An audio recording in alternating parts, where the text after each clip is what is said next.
সম্মানিত ভিউয়ার্স, আজকের এই ভিডিওতে আমি আপনাদেরকে শিখাবো কিভাবে একটি প্যান্ট পাজামা কাটিং করতে হয়। আর এই কাপড়টা হচ্ছে কম, মানে কিছু শর্ট আছে কাপড়, এই শর্ট কাপড় দিয়ে কিভাবে হচ্ছে প্যান্ট পাজামা কাটিং করতে হয় সেটাই দেখাবো। তো এখানে হচ্ছে জয়েন হবে, জয়েন দিয়ে কিভাবে পায়জামাটি কাটিং করতে হয় সেটা দেখাবো। তো দর্শক বন্ধুরা, আপনি যদি এরকম কম কাপড় দিয়ে প্যান্ট পায়জামা কাটিং শিখতে চান তাহলে সম্পূর্ণ ভিডিওটি মনোযোগ সহকারে অবশ্যই দেখতে হবে। তো দর্শক বন্ধুরা, ভিডিওটি ভালো লাগলে অবশ্যই লাইক কমেন্ট শেয়ার করে দিবেন। তো ভিউয়ার্স, দেখতে পাচ্ছেন আমি এখানে কাপড়টাকে সুন্দর করে 4 ভাঁজ করে রেখেছি। এখানে হচ্ছে 2 গজ 2 গিরা পরিমাণ কাপড় আছে, ঠিক আছে। যে জায়গায় হচ্ছে 2 গজ 4 গিরা থেকেও বেশি কাপড় প্রয়োজন, যে লম্বায় আমি যে পায়জামাটা কাটিং করব। তো যেহেতু এখানে 2 গিরা পরিমাণ শর্ট আছে কাপড়, তো এটা আপনারা কিভাবে ফুলফিল করবেন সেটাই হচ্ছে মেইন টপিক, এবং সূত্র সহ কিভাবে প্যান্ট পায়জামা কাটিং করতে হয় সেটাই দেখতে পারবেন আজকের এই ভিডিওতে। তো ভিউয়ার্স, ধৈর্য সহকারে ভিডিওটি দেখতে থাকুন। ফার্স্ট অফ অল আমাদেরকে এইভাবে একটা মার্জিন টেনে নিতে হবে। মার্জিনটা টেনে নেওয়ার পরে এখানে আমি লম্বার মাপটা নিয়ে নিব ফার্স্ট অফ অল, তারপরে আপনাদেরকে একটা একটা করে বুঝিয়ে দিচ্ছি। এখানে যে পরিমাণ লম্বা পায়জামার 40 ইঞ্চি, তো টোটাল কাপড়ই আছে এখানে প্রায় 39 ইঞ্চি, আরো কম আছে। তো আমরা কি করব, ওখানে উপরে রাবারের জন্য যে কাপড়টুকু থাকে ওইটুকু কাপড় আমরা এক্সট্রা রাবার লাগানোর জন্য জয়েন করে উপরে বাড়িয়ে নিব, ঠিক আছে। তারপর এখান থেকে আমাদের লম্বার মাপটা নিয়ে নিতে হবে। তো এই পায়জামার লম্বা হচ্ছে 40 ইঞ্চি। 40 ইঞ্চি নেওয়ার পর আরো 1.5 ইঞ্চি পরিমাণ এক্সট্রা বাড়তি নিলাম নিচের বর্ডার সেলাই করার জন্য। তো ভিউয়ার্স, এবার হচ্ছে মার্জিনটাকে টেনে নিতে হবে। টেনে নিলাম, তো এভাবে মার্জিন টেনে নিতে হবে। তো এখানে পায়জামার সবচেয়ে মেইন যে বিষয়টা সেটা হচ্ছে হাইয়ের মাপ। তো এখানে হাইয়ের মাপটা কিভাবে দিবেন, এই পায়জামার লম্বা যত আছে তার 3/1 ভাগ থেকে 1 ইঞ্চি পরিমাণ বাড়তি নিবেন। তো এটা 40 ইঞ্চি লম্বা, 40-এর 3 ভাগে হলো 13.5 ইঞ্চি আসে মনে করেন যে। তার এখানে হচ্ছে 14 ইঞ্চি পরিমাণ আমি হাইয়ের লম্বার মাপটা দিয়ে দিচ্ছি, ঠিক আছে। তো হাইয়ের লম্বার মাপটা 14 ইঞ্চি দেওয়ার পরে এখানেও আবার সেম দাগটাই দিতে হবে।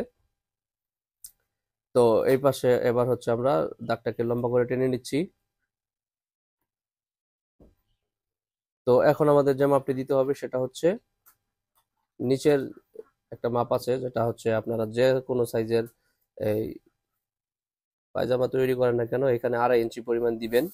মানে এটা হচ্ছে রাউন্ড ঢালু আর কি, যেটাকে বলে রাউন্ড দিতে হয় 2.5 ইঞ্চি। আর নিচের মুহুরি মাপটা দিতে হবে হচ্ছে এখানে 11 ইঞ্চি আছে। তো আমি এখানে 5.5 ইঞ্চি দেওয়ার পরে আরো 1 ইঞ্চি পরিমাণ এক্সট্রা কাপড় নিব, দুইটা সাইড সেলাই করা, যেহেতু 4টা পার্ট আসবে। 1 ইঞ্চি নিলে 1/2 ইঞ্চি এখানে 2 ইঞ্চি পরিমাণ সেলাইয়ের কাপড় লাগবে, সেজন্য 1 ইঞ্চি দিলাম। আর এখানে রানের লুজটা নিতে হবে হচ্ছে 16 ইঞ্চি, আর 1.5 ইঞ্চি হচ্ছে হাড়ের রাউন্ড শেপ, ঠিক আছে। রানের লুজ 16 ইঞ্চি আর কি, বড়দের জন্য হচ্ছে 16 ইঞ্চি, আর ছোট থাকলে 13.5 14 এরকম দেওয়া লাগে। তো এই পাশে হচ্ছে আমরা এখানে মার্জিন গুলো টেনে নিব। চাইলে আপনারা এইভাবে হচ্ছে ড্রয়িং করে নিতে পারেন, অথবা শেপ কাট দিয়ে সুন্দর করে শেপ দিয়ে দিবেন। তো সেট দুইটাই আমি দেখিয়ে দিচ্ছি আপনাদেরকে। তো এখন পর্যন্ত যারা ভিডিওটা কন্টিনিউ করতেছেন সবাইকে রিকোয়েস্ট করবো ভিডিওতে লাইক করে দেওয়ার জন্য, আর চ্যানেলে নতুন হয়ে থাকলে অবশ্যই চ্যানেলটিকে সাবস্ক্রাইব করে নেওয়ার জন্য। তো ভিউয়ার্স, এইভাবে হচ্ছে সুন্দর করে মার্জিনটা টেনে নেবেন। এরপর হচ্ছে এই পাশের মার্জিনটা আপনি চাইলে এইভাবে দিতে পারেন, এভাবে, অথবা এই শেপ কাটটা এইভাবে ঘুরিয়ে তারপরে হচ্ছে এই পাশে এইভাবেই দিতে পারেন। তো আমি সবভাবেই দেখিয়ে দিচ্ছি আপনাদেরকে। এখানে সুন্দর করে রাউন্ডটা দিতে হবে, এখানে কোনো ধরনের বাঁকাতারা রাউন্ড দেওয়া যাবে না। এই মাপটা হচ্ছে খুব মেইন একটা মাপ। এখানে যত মার্জিন গুলো যত সুন্দর করে করতে পারবেন আপনি, অত কাটিংটা ভালো হবে, এবং সেলাই করার পরে অত সুন্দর করে কাপড়টা আপনার ফিটিং হবে, ঠিক আছে। একটু ধীরে সুস্থে মার্জিন গুলো দেওয়ার চেষ্টা করবেন ইনশাল্লাহ।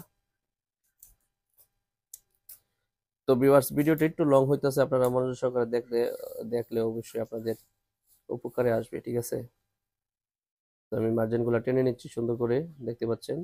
এই দেখেন রাউন্ডটা, মানে যত ভালোভাবে উঠাইতে পারবেন, একটু সময় নিয়ে কাজটা করবেন ইনশাল্লাহ। আশা করি, আমি যেহেতু ভিডিওটা তৈরি করতেছি সেজন্য তারপরও আমি আপনাদেরকে যতটুকু ভালোভাবে সম্ভব আমি আপনাদেরকে দেখানোর চেষ্টা করতেছি। আশা করি আপনাদের কাছে ভালো লাগবে।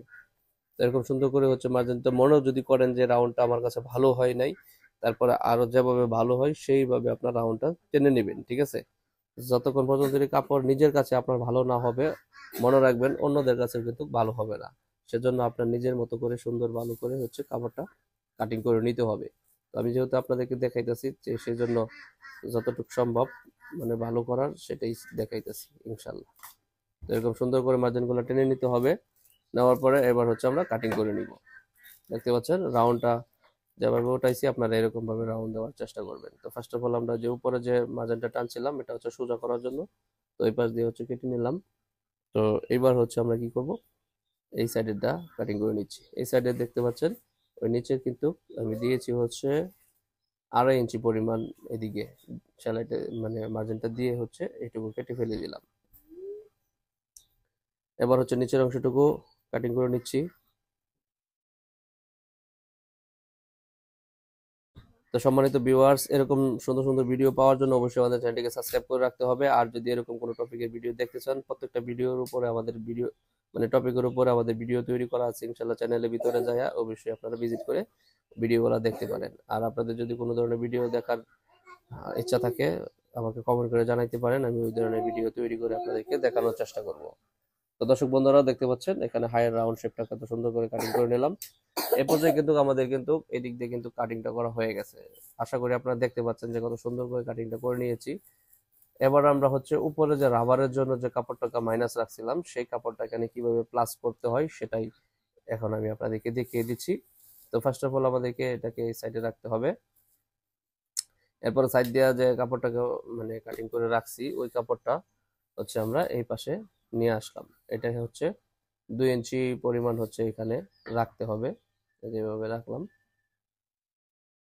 এবার হচ্ছে আমি মার্জিন করে কাটিং করে আপনাদেরকে দেখিয়ে দিচ্ছি। তো দর্শক বন্ধুরা এখানে আমি হচ্ছে কাটিং করে নিলাম বাকি মানে বাড়তি অংশটুকু। এখানে যেহেতু কাপড়টা বেড়ে আসবে সেজন্য আমি এখানে 4.5 ইঞ্চি পরিমাণ কাপড় বাড়তি নিলাম, ঠিক আছে। তো যেহেতু রাবারে চলে যাবো 2 ইঞ্চি আর বাকি 2 ইঞ্চি হচ্ছে থাকবে, 1/2 ইঞ্চি সেলাই চলে যাইব, ঠিক আছে। এভাবে আপনি মার্জিনটা করে টেনে নেবেন। তো আপনারা যদি অনেক সালোয়ার তৈরি করতে গেলে দেখা গেছে যে কাপড় একটু শর্ট শর্ট পরে, তাহলে আপনারা এইভাবে সালোয়ারটা তৈরি করে নিতে পারেন। কারণ হায়ের উপরে যখন আপনি জয়েন্টটা দিবেন সেটা হচ্ছে উপরেই থাকবে আর দেখা যাবে না, রাবারে চলে যাবে। তো আপনি সহজভাবে হচ্ছে তৈরি করে নিতে পারবেন। আর যদি নিচে জয়েন্ট দেন তাহলে কিন্তু দেখা যাবে, এটা কিন্তু ভালো হবে না, ঠিক আছে। তো এইভাবে আপনি 2 ইঞ্চি কাপড় জয়েন্ট দেওয়ার পরে হায়ের মাপটা দিয়ে দিবেন, দেখবেন যে 14 ইঞ্চি আছে কিনা, ঠিক আছে। তো সম্মানিত ভিউয়ার্স, এভাবে আপনি চাইলে কম কাপড় দিয়ে হচ্ছে প্যান্ট পায়জামা কাটিং এবং সেলাই করতে পারেন। তো আজকের মতো এখানে বিদায় নিচ্ছি। আশা করি আপনাদের কাছে ভিডিওটা খুবই ভালো লাগছে। ভিডিওটা ভালো লাগলে অবশ্যই লাইক করবেন, শেয়ার করে আমাদের পাশে থাকবেন। ইউটিউব চ্যানেলটিকে অবশ্যই সাবস্ক্রাইব করে দিবেন, ঠিক আছে। তো সবাই ভালো থাকুন। আজকের মতো এখানে বিদায় নিচ্ছি। দেখা হচ্ছে নেক্সট ভিডিওতে। সে পর্যন্ত সবাই ভালো থাকুন। আসসালামু আলাইকুম ওয়া রাহমাতুল্লাহি ওয়া বারাকাতুহু।